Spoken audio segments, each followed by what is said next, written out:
warahmatullahi wabarakatuh. Sebelum kita memasuki ke materi inti, maka perlu kita ketahui bersama bahwa evaluasi memiliki kedudukan yang sangat penting dalam proses pembelajaran. Dengan melakukan evaluasi, guru sebagai pengelola kegiatan pembelajaran dapat mengetahui kemampuan yang dimiliki oleh peserta didik, seperti ketetapan metode yang digunakan dan keberhasilan peserta didik dalam meraih kompetensi yang telah ditetapkan. Nah, berdasarkan hasil penilaian, pendidik dapat mengambil keputusan secara tepat untuk menentukan langkah-langkah yang akan diambil selanjutnya. Nah, dalam hasil penilaian juga dapat memberikan motivasi kepada peserta didik untuk berprestasi lebih baik di kemudian hari. Nah, selanjutnya di dalam melakukan evaluasi ada dua teknik evaluasi yang kita kenal, yaitu teknik evaluasi menggunakan tes dan evaluasi dengan teknik non-tes. Nah, apa sih perbedaan di antara keduanya? Perlu kita ketahui bersama bahwa teknik non-tes itu pada umumnya memegang peranan penting dalam rangka mengevaluasi hasil belajar peserta didik dari segi ranah sikap seperti afektif dominan dan ranah keterampilan yang disebut sebagai psikomotorik dominan. Nah, sedangkan teknik tes itu sendiri lebih digunakan untuk mengevaluasi hasil belajar peserta didik dari segi ranah proses berpikir atau disebut sebagai kognitif dominan.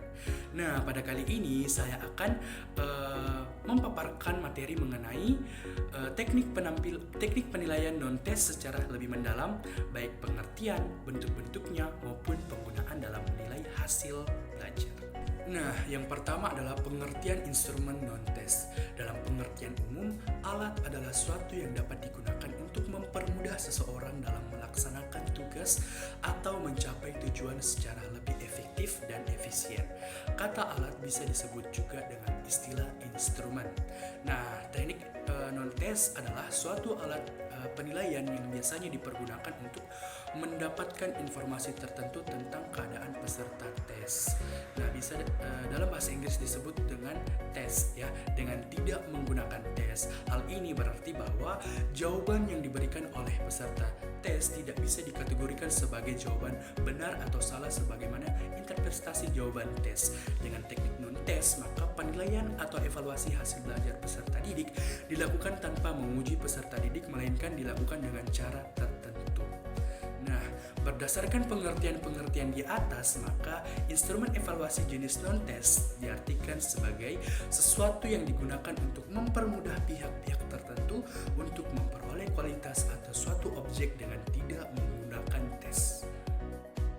Nah, yang kedua adalah pengertian validitas adalah aspek kecermatan pengukuran suatu alat ukur yang valid dapat menjelaskan fungsi ukurannya dengan tepat, juga memiliki kecermatan tinggi.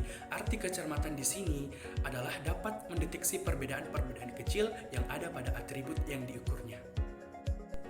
Karakteristik pertama dan memiliki peranan yang sangat penting dalam instrumen evaluasi yakni karakteristik valid atau disebut dengan validity. Nah, valid menurut Arifin 2013 dapat diartikan sebagai ketetapan interpretasi yang dihasilkan dari skor tes atau instrumen evaluasi. Nah, suatu instrumen evaluasi dikatakan valid seperti yang dikatakan oleh Arifin tadi, bahwa apabila instrumen yang digunakan dapat mengukur apa yang hendak diukur. Jadi, jika tes tersebut adalah tes pencapaian hasil belajar, maka hasil tes tersebut apabila diinterpretasi hasil intensif, hasil yang dicapai memang benar menunjukkan ranah evaluasi pencapaian hasil belajar. Validitas suatu instrumen evaluasi tidak lain adalah derajat yang menunjukkan di mana suatu tes mengukur apa yang hendak diukur.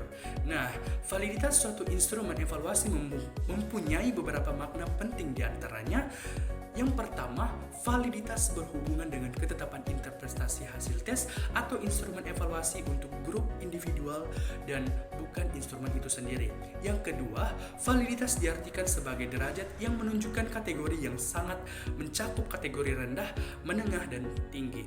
Yang ketiga, prinsip suatu tes valid tidak universal. Validitas suatu tes yang perlu diperhatikan oleh para peneliti adalah bahwa ia hanya valid untuk suatu tujuan tertentu saja. Selanjutnya Selanjutnya adalah jenis-jenis validitas. Validitas suatu tes dalam Arifin 2013 dapat dibedakan menjadi 4 jenis di antara lain. Yang pertama permukaan, yang kedua validitas isi, yang ketiga validitas empiris, dan yang keempat validitas konstruk. Nah, dalam validitas faktor yang akan diuraikan dengan lebih jelas, yang pertama adalah validitas permukaan atau disebut dengan face validity. Nah, validitas ini menggunakan kriteria yang sangat sederhana karena hanya melihat dari sisi muka atau tampang dari instrumen itu sendiri.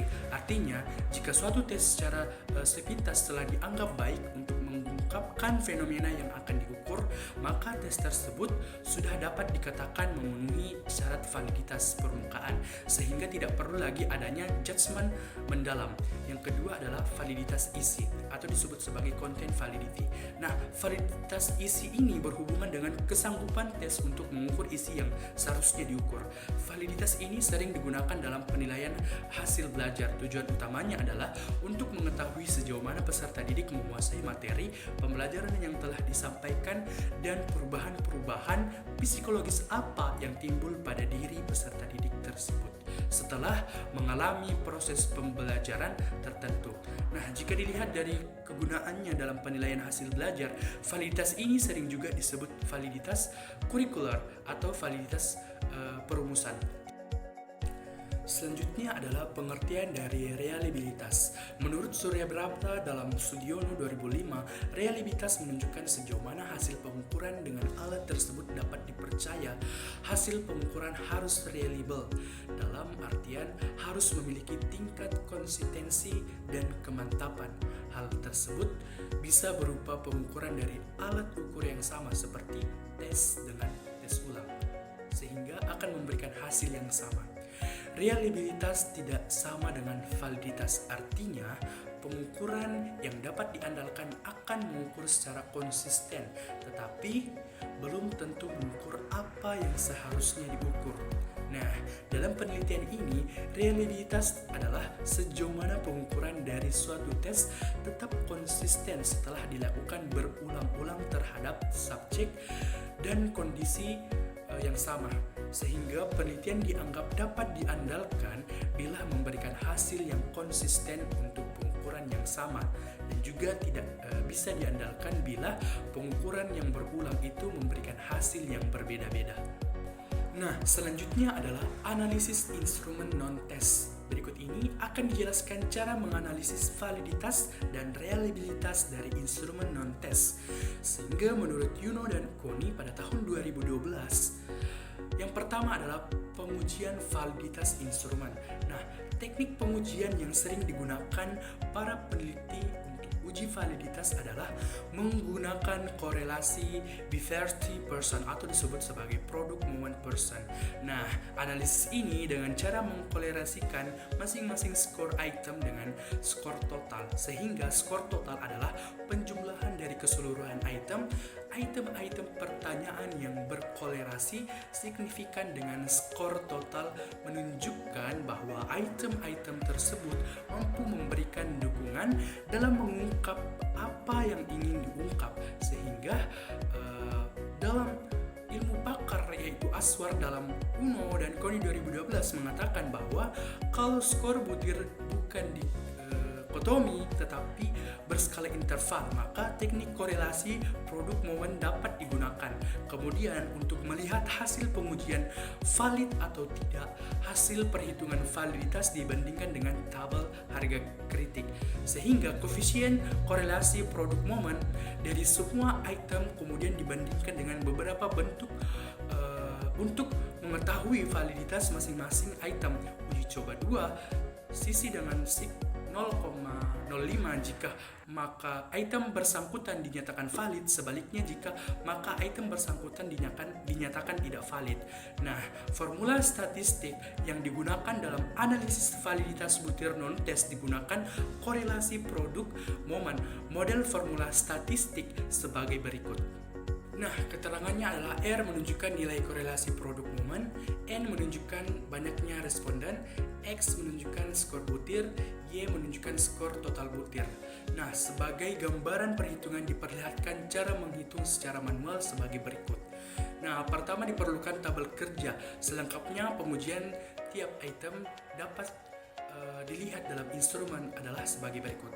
Nah, berdasarkan cara yang sama dihitung koefisien korelasi untuk item-item nomor 4 sampai dengan nomor 30, koefisien korelasi produk Bowman dari semua item kemudian dibandingkan dengan harga untuk mengetahui validitas masing-masing item.